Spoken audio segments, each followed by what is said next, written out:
ধাক্কা খায়, যার ফলে জিনিসপত্র মেঝেতে ছিটকে পড়ে এবং কয়েকজন নাবিক তাদের করে তীব্র বম। সাইবার তখন জানকে ছুটে, অন্যরা তাকে থামাতে হয়। অন্যদিকে পেন্ডাটনের অবস্থা দ্রুত খারাপ, যে কোনো মুহূর্তে আরগুলো সহ পাশে আত্ম করে দেয়। শীঘ্রই বেরিয়ে আসে এবং তাড়াহুড়া করে তার গাড়িতে চড়ে সুস্থ হচ্ছে, আর অন্য সদস্যরা বাইরে আঘাত করে হঠাৎ করে সম্ভব শক্তভাবে আটকে থাকে। ঢেউয়ের আঘাত এগিয়ে কথার সাথে একটি বড় ঢেউ এটি ঠিক করে এবং তাদের কাছে মাত্র 5 সময়ে আবার ভূমিতে নামতে সক্ষম হয়। কিন্তু বলে সরাসরি ছেলেটি অবশেষে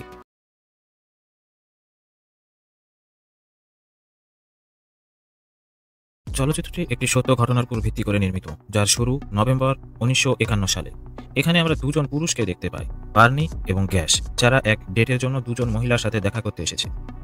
বার্নি মাসের পর মাস ধরে তাদের একজন মিরিয়ামের সাথে চিঠিপত্র লিখে আসছে, কিন্তু কখনো তাকে ব্যক্তিগতভাবে দেখেনি, তাই সে অত্যন্ত উদ্বিগ্ন। যখন তারা অবশেষে দেখে, বার্নি লক্ষ্য করে যে মিরিয়ান কতটা সুন্দরী এবং দুজনের মধ্যে তৎক্ষণাৎ এক গভীর সম্পর্ক গড়ে ওঠে। তারপর চারজনে একটি বারে যায় এবং সারা রাত মদ্যপান ও আনন্দে কাটায়। পরে তারা ছোট নৌকা চড়ার উত্তেজনা নিয়ে কথা বলে, কিন্তু জানা যায় যে মিরিয়ান সমুদ্রকে ভয় পায়। তখন বার্নি, যে কোস্টগার্ডে কাজ করে, তার এক পরিচিত ব্যক্তির কাছ থেকে একটি বড় নৌকা ধার করার সিদ্ধান্ত নেয়। তিনি সহজেই রাজি হয়ে যান। মিরিয়ান এতে উত্তেজিত হয়ে নৌকা ওঠার আগে বার্নিকে চুমু দেয়। পরবর্তী দৃশ্যে আমরা ফেব্রুয়ারি 17, 1952 এ পৌঁছায়, যেখানে বার্নি ও মিরিয়ান এক পার্টিতে নাচছে এবং ভালো সময় কাটাচ্ছে। আনন্দের মুহূর্তে মিরিয়ান বার্নিকে জিজ্ঞেস করে যে সে কি তাকে বিয়ে করবে, কিন্তু বার্নি অপ্রত্যাশিতভাবে প্রস্তাবটি প্রত্যাখ্যান করে। ক্রুদ্ধ মিরিয়ান বাইরে চলে যায় এবং বার্নি তার পিছনে যায়। সে তাকে ব্যাখ্যা করে যে তার চাকরি কতটা বিপজ্জনক এবং আবহাওয়া কতটা অপ্রত্যাশিত ও ঝড়ো। সে বলে যে হয়তো সে আর বাড়ি ফিরবে না। তখন মিরিয়াম জিজ্ঞেস করে, তুমি কি সমুদ্রকে নাকি বিয়েকে ভয় পাও? কিছুক্ষণ চিন্তা করার পর বার্নি বুঝতে পারে যে সে মিরিয়ানকে হারাতে চায় না এবং বিয়ে করতে চায়। তাই তারা 16 এপ্রিলকে তাদের বিয়ের তারিখ হিসেবে ঠিক করে। তবে পেশাদার নিয়ম অনুযায়ী বার্নি যে সে তার কমান্ডিং অফিসারের অনুমতি নেওয়া ছাড়া বিয়ে করতে পারবে না। কয়েকদিন পর চ্যাথাম থেকে প্রায় 9 মাইল উত্তর পূর্বে তেলবাহী জাহাজ এসএস পেন্ডলটন এক ভয়াবহ ঝড়ের মুখোমুখি হয়। প্রথমে সবকিছু স্বাভাবিক মনে হয়। কয়েকজন নাবিক বিশ্রাম নিচ্ছে, কেউ কেউ ঘুমাচ্ছে, আর রান্নাঘরের রান্নার লোকেরা গল্প করছে। হঠাৎ জাহাজটি এক প্রচণ্ড ধাক্কা খায়, যার ফলে জিনিসপত্র মেঝেতে ছিটকে পড়ে এবং কয়েকজন নাবিক তাদের ঘাট থেকে ছিটকে যায়। জাহাজের হাল এক বিশাল ফাটল ধরে, যার ফলে তেলবাহী জাহাজটি ঢেউয়ের বিরুদ্ধে লড়াই করতে গিয়ে ধীরে ধীরে থেমে যায়। ঝড়ো সমুদ্রের জাহাজটিকে হঠাৎ করে তীব্রভাবে হেলিয়ে দেয় এবং হালটি হঠাৎ করে দুভাগ হয়ে যায়।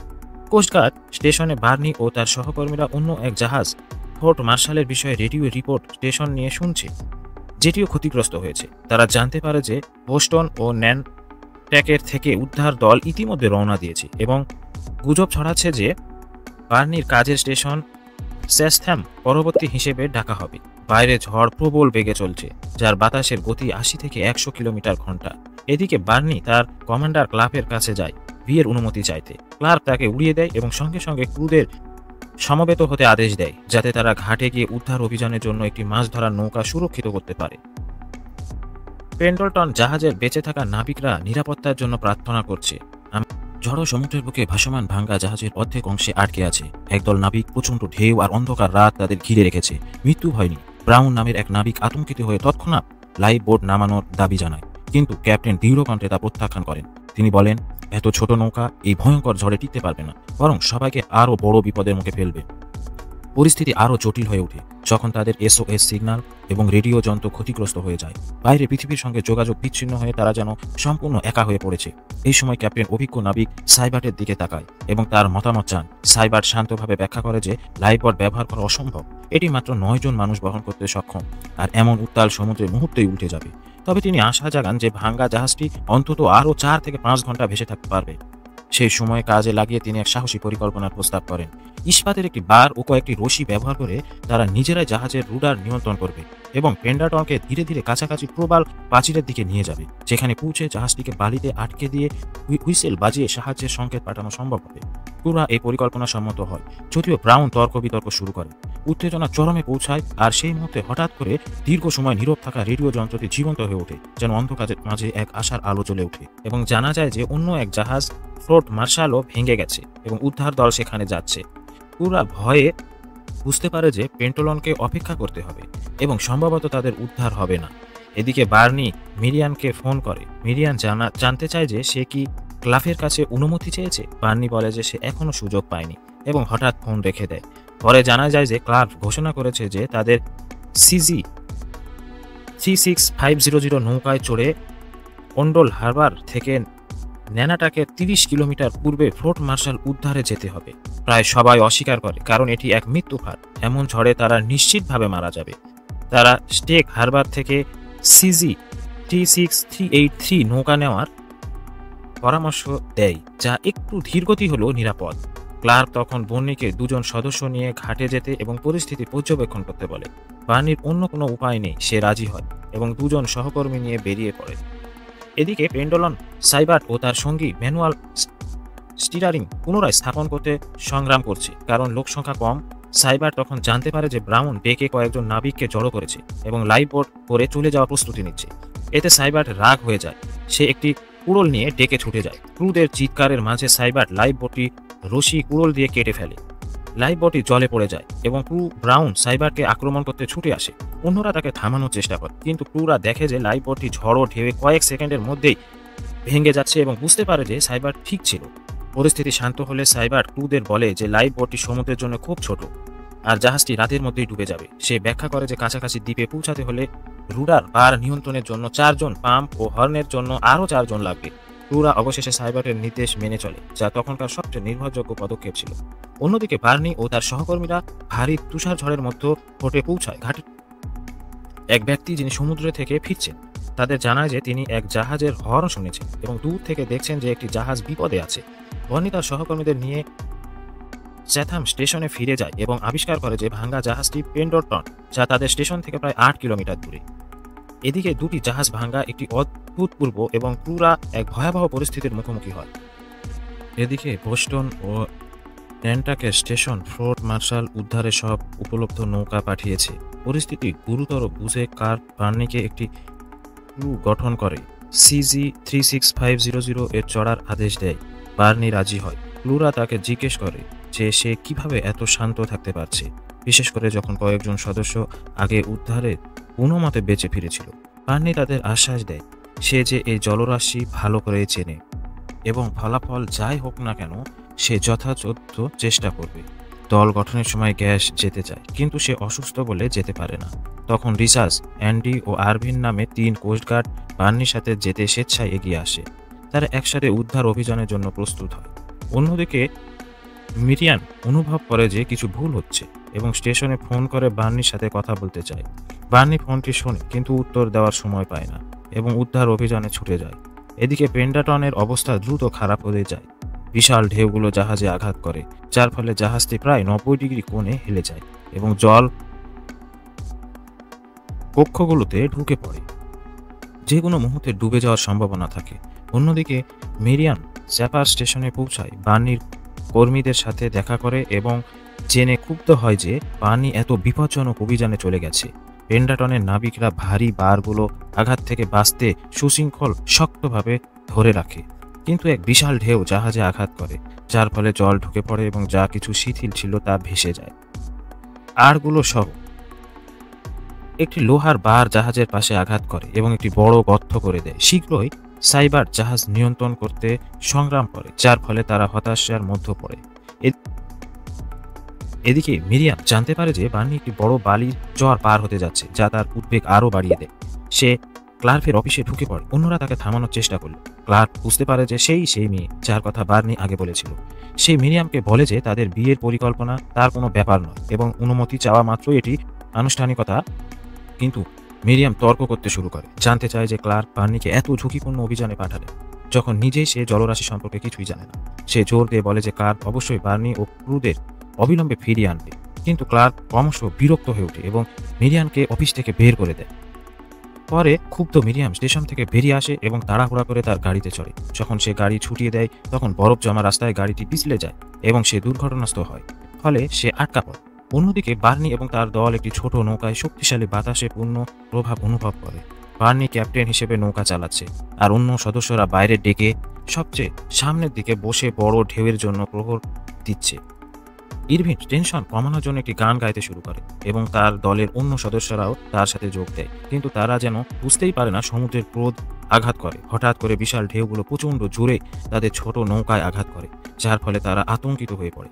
ইভনিং এবং রিচার্ড ডেকে যতটা সম্ভব শক্তভাবে আটকে থাকে। ঢেউয়ের আঘাত নৌকায় থাকার জন্য সংগ্রাম করে। পরে বার্নি নৌকাকে এগিয়ে দেয় এবং একটি অগভীর বালুচরের উপর দিয়ে সাবধানে চালন করে। সে দক্ষতার সাথে একটি বড় ঢেউ লাফিয়ে ওঠে, কিন্তু খুব শীঘ্রই তারা বুঝতে পারে যে কম্পাসটি হারিয়ে গেছে। আরও খারাপ কথা হলো স্টার্টার ইঞ্জিন বন্ধ হয়ে যায় এবং এডি এটি ঠিক করার চেষ্টা করে।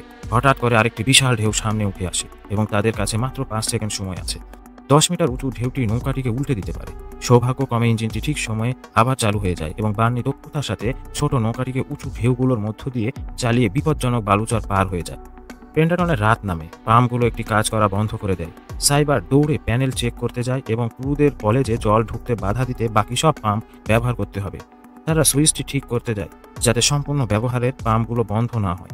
ইঞ্জিন পর্যন্ত জল পৌঁছানোর আগে মাত্র আধা মিটার জায়গা থাকে তখন তারা সাবধানে জাহাজটিকে 30 ডিগ্রি ঘুরিয়ে পিছনের দিকে নেয়। সামনে শক্তিশালী ঢেউগুলোর জন্য প্রস্তুত হয়। শীঘ্রই জাহাজের তলদেশে শিলায় আঘাত করে এবং সবাইকে প্রচণ্ডভাবে কাঁপিয়ে দেয়। তারা নিরাপদে ভূমিতে নামতে সক্ষম হয়, কিন্তু জল পাম্পগুলোতে ঢুকতে না দেওয়ার জন্য এবং ইঞ্জিনের পাওয়ার বজায় রাখার জন্য দ্রুত কাজ করতে হয়। অন্যদিকে মিরিয়াম, যার গাড়ি ক্ষতিগ্রস্ত হয়েছে, রাস্তার মাঝখানে সাহায্যের জন্য কল করে। শীঘ্রই 2 সন্তান সহ এক মহিলা গাড়ি থামিয়ে মিরিয়ামকে লিফট দেওয়ার প্রস্তাব দেয় এবং বলে যে তার ভাই গাড়িটি ঠিক করতে পারবে। মিরিয়াম বলে যে সে চ্যাটারহোম স্টেশনে তার বিয়ের আগে প্রস্তুতির বর বার্নির অবস্থা জানতে গিয়েছিল এবং আশ্চর্যজনকভাবে মহিলাটি তাকে চেনে। পেন্ডটনে ফিরে পুরুষেরা জাহাজটি স্থিতিশীল করার জন্য যা কিছু করতে পারে তাই করে, কিন্তু অত্যন্ত কষ্টে পড়ে বিশৃঙ্খলার মধ্যে ব্রাউন আবার রেগে ওঠে এবং অভিযোগ করে যে ঢেউগুলো তাদের বারবার পিছনে ঠেলে দিচ্ছে এবং সাইবর্ডকে অভিযোগ করে যে সে স্বীকৃতি পেত এই সব করছে। সে সাইবর্ডকে তার উপর ব্যঙ্গ করে যে তার বউ ছেলে নেই অন্য অধিকাংশ লোকের মতো। সাইবর্ড প্রকাশ করে যে সেও তাদের মতোই ভয় পাচ্ছে এবং তার জীবনও অন্য যে কারো মতোই মূল্যবান। এদিকে বার্নি এবং তার সহকর্মীরা এখনও ঢেউয়ের সাথে সংগ্রাম করছে। তারা চ্যাটহাম স্টেশনের সাথে যোগাযোগ করে, কিন্তু হতাশ হয় কারণ অপারেটর শুনতেই পাচ্ছে না, যদিও তারা অন্য পক্ষের কথা স্পষ্টভাবে শুনতে পাচ্ছে। তারা আরও একটি রিপোর্ট পায় যে CG-36383 নামক জাহাজটি বাতাসের চাপ এবং ভারী তুষারপাতের কারণে উদ্ধার কাজ চালিয়ে যায়নি। দলটি ভাবে যে ঢেউগুলো খুব উঁচু এবং হয়তো তাদের ফিরে যাওয়া উচিত, কিন্তু বার্নি মিশন ছাড়তে অস্বীকার করে কারণ তার এতদূর এসেছে। অন্যত্র মিরিয়াম মহিলার বাড়িতে পৌঁছায়, যেখানে সে রেডিও চালু করে এবং জানতে পারে যে বোস্টন কোস্টগার্ড 4 মার্শালে পৌঁছেছে। দুর্ঘটনার 4 ক্রু মারা যায় এবং অন্যরা হাইপোথার্মিয়ার ভোগে। সম্প্রচারে বলা হয় যে খোঁজাখুঁজির পরেও সকালে চালিয়ে যাওয়া হবে। মিরিয়াম রেডিও বন্ধ করে দেয়। তখন মহিলা ঘরে ঢুকে বলে যে বার্নি একজন ভালো মানুষ। সে ব্যাখ্যা করে যে বার্নি এবং তার দল নেটাটকের কাছে মাছ ধরার সময় তার মৃত স্বামীকে বাঁচানোর জন্য যা যা কিছু করতে পারার সবই করেছিল। পেন্ডটনে ফিরে জাহাজটি ধীরে ধীরে শৈলশিলার উপর থেকে নড়ে যেতে শুরু করে। যখন ক্রুরা ব্রেক রুমে উদ্ধারের জন্য অপেক্ষা করছে, তখন জল ইঞ্জিনের ইন্টেলগুলোতে ঢুকে পড়ে, ফলে ইঞ্জিন বন্ধ হয়ে যায় এবং জেনারেটর ব্যর্থ হয়ে যায়। বাইরের আলোগুলো নিভে যায়। জাহাজটি কোস্টগার্ড এর জন্য দেখা আরও কঠিন হয়ে পড়ে। কঠোর সংগ্রামের পর বার্নি এবং তার দল অবশেষে পেন্ডটলকে দেখতে পায় এবং স্বস্তির নিঃশ্বাস ফেলে। জাহাজের লোকেরাও তাদের দেখতে পায় এবং তাদের মুখে আশার আলো ফুটে ওঠে যে কেউ ঝড়ের মধ্যে এত ঝুঁকি নিয়ে তাদের বাঁচাতে এসেছে। কিন্তু একটি বড় সমস্যা আছে। বার্নি ছোট নৌকায় মাত্র 12 জন লোক ধরে, যা উদ্ধারের জন্য প্রয়োজনীয় লোকের তুলনায় অনেক কম। হতাশ না হয়ে পেন্ডটনের ক্রুরা প্রবল সমুদ্রে লাফ দিয়ে নৌকায় ওঠার চেষ্টা করে। বার্নি দক্ষতার সাথে নৌকাটিকে আরও কাছে নিয়ে আসে, আর ইরভিন এবং অ্যান্ডি বরফ জমা জল থেকে প্রত্যেককে টেনে তোলার জন্য সংগ্রাম করে। পরে এল্ডাটনের নামে এক লোক কাঁপছে এবং সমুদ্রে লাফ দিতে ভয় পাচ্ছে। সাইবর্ড তার কাছে এগিয়ে যায় এবং তাকে সাবধানে ল্যান্ডার দিয়ে নামার জন্য উৎসাহিত করে। অন্য এক ক্রু সদস্য টাইনিং এগিয়ে এসে বলে, আমি যদি পারি তবে যে কেউ পারবে। দ্বিধা ছাড়াই টাইনিং ল্যান্ডার ছাড়াই সরাসরি ছোট নৌকায় লাফ দেয়, কিন্তু জাহাজের প্রবল কাঁপুনির কারণে তার শরীর জাহাজের পাশে আঘাত করে, যার ফলে তার দুঃখজনক মৃত্যু হয় এবং সে ডুবে যায়। সবাই এই ভয়াবহ দৃশ্য কাঁপে। এন্ডিল্যান্ডের আটকে থাকা এল্ডাডনকে আরও ভয় পায়। তখন সাইবর্ড এলডনকে সাহস দেয় এবং তাকে ছোট নৌকায় সরাসরি লাফ দেওয়ার জন্য প্রস্তুত হতে ইশারা করে। ভয় পাওয়া ছেলেটি অবশেষে নিজেকে ছুড়ে দেয় এবং নিরাপদে অবতরণ করে, যেখানে বার্নির 2 সহকর্মী তাকে ধরে ফেলে। ছোট নৌকাটি ইতিমধ্যে অতিরিক্ত ভারাক্রান্ত হয়ে পড়েছে এবং রিচার্জ পরের দিন উদ্ধার চালিয়ে যাওয়ার জন্য ফিরে যাওয়ার পরামর্শ দেয়, কিন্তু বার্নি অস্বীকার করে এবং সবাইকে নৌকায় তোলার জন্য জোর দেয়, কারণ সে জানে পেন্ডাটন কয়েক মিনিটের মধ্যে ডুবে যেতে পারে। প্রায় সবাই বার্নির নৌকায় নেমে আসার পর শুধুমাত্র ব্রাউন এবং সাইবট পেন্ডাটনের ডেকে দাঁড়িয়ে থাকে। ব্রাউন সাইবটের নেতৃত্বের জন্য তাকে প্রশংসা করে এবং জোর দিয়ে বলে যে সে শেষ হিসেবে যাওয়ার সম্মান পাওয়ার যোগ্য। টাইনিং ছাড়া সব অবশিষ্ট ক্রু নিরাপদে নৌকায় পৌঁছায়, যে আগেই দুঃখজনকভাবে ডুবে গিয়েছিল। বার্নির দল 32 জন ক্রুকে সফলভাবে উদ্ধার করে এবং শীঘ্রই পেন্ডাটন তাদের চোখের সামনে দ্রুত ডুবে যায়। এদিকে মারিয়াম চ্যাডহ্যাম স্টেশনে ফিরে আসে, যেখানে সে ক্লার্ক এবং সম্পূর্ণ ক্রু বার্নিকে রেডিওতে শোনে। সে রিপোর্ট করে যে সে পেন্ডাটনের ক্রুদের সফলভাবে উদ্ধার করেছে, কিন্তু দুঃখজনক ব্যাপার জানায় যে সে তার কম্পাস হারিয়ে ফেলেছে। এটি সবাইকে চিন্তিত করে তোলে, কারণ এটি বাড়ি ফেরার পথ খুঁজে পাওয়া অসম্ভব মনে হয়। তখন ক্লার্ক বার্নিকে আদেশ দেয় যে সে 5 মাইল উত্তর পূর্বে পলক লাইট শিপে যাক এবং সব উদ্ধারপ্রাপ্ত ব্যক্তিদের নামানোর ব্যবস্থা করুক, কিন্তু বার্নি শোনে না এবং রেডিও বন্ধ করে দেয়, যার ফলে স্টেশনের সবাই অবাক হয়ে যায়। হঠাৎ করে স্টেশনের আলো নিভে যায়, যার পর শহর জুড়ে বিদ্যুৎ চলে যায়, যার অর্থ ক্রুদের শহরের মধ্য দিয়ে ফিরে আসা আরও কঠিন হয়ে পড়বে। এদিকে আমরা জানতে পারি যে বার্নি তার কমান্ডারের আদেশ অমান্য করেছে, কারণ সে জলরাশি সম্পর্কে অনেক বেশি ভালোভাবে জানে। যখন তারা বেরিয়েছিল তখন বাতাস বাম দিক থেকে বইছিল, যতক্ষণ না তারা অবশেষে পেন্ডাটনে দেখতে পায় এখন বাতাস ডান দিক থেকে বইছে। বার্নি তার দিক নির্ণয়ের আত্মবিশ্বাস, সে উপকূলের আলোগুলো অনুসরণ করে এবং সব যাত্রীদের তাকে বিশ্বাস করার নির্দেশ দেয়। সে তাদের বলে যে স্রোতকে নৌকাটিকে বহন করতে দিন, এমনকি যদি অনেক দূরে ভেসে যায়, যতক্ষণ না তারা শেষ পর্যন্ত উপকূলে পৌঁছাতে পারে। ঝড় শান্ত হলে তারা উপকূলের আলো খুঁজে পাবে, যা তাদের পথ দেখাবে। অন্যত মিরিয়াম এবং শহরের অন্য মানুষরা তাদের গাড়ি পিয়ারের নিজে নিয়ে আসে এবং বার্নিকে পথ দেখানোর জন্য হেডলাইট জ্বালায়। মিরিয়াম সমুদ্রের দিকে তাকিয়ে থাকে, নিরাপত্তা এবং তার ভবিষ্যৎ স্বামীর প্রত্যাবর্তনের অপেক্ষায়। দীর্ঘ এবং কঠোর শীতল যাত্রার পর অবশেষে বার্নি এবং তার দলের জন্য আসার আলো জ্বলে ওঠে। তারা স্রোত অনুসরণ করে যতক্ষণ না একটি উজ্জ্বল উপকূল দেখতে পায়, যা তাদের নিজেদের বাড়ি হিসেবে প্রমাণিত হয়।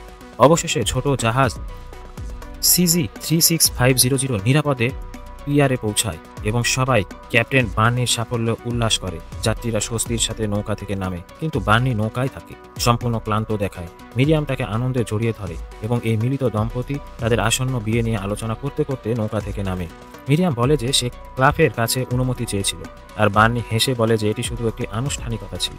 চলচ্চিত্রটি উদ্ধারের পরবর্তী সময়ের বাস্তব ছবি দিয়ে শেষ হয়। 2 মাস পর বার্নি এবং মিরিয়াম বিয়ে করে এবং 2009 সালে বার্নির মৃত্যু পর্যন্ত 58 বছর ধরে সুখী জীবন কাটায়। তাদের অসাধারণ সাহসের জন্য বার্নি এবং তার দলকে গোল্ড লাইফ সেভিং মেডেল দ্বারা সম্মানিত করা হয়। বন্ধুরা, পরের গল্পটি কী ধরনের মুভি নিয়ে দেখতে চাও কমেন্টে জানাও। লাইক, শেয়ার, সাবস্ক্রাইব করে আমাদের পাশেই থাকো। ধন্যবাদ সবাইকে।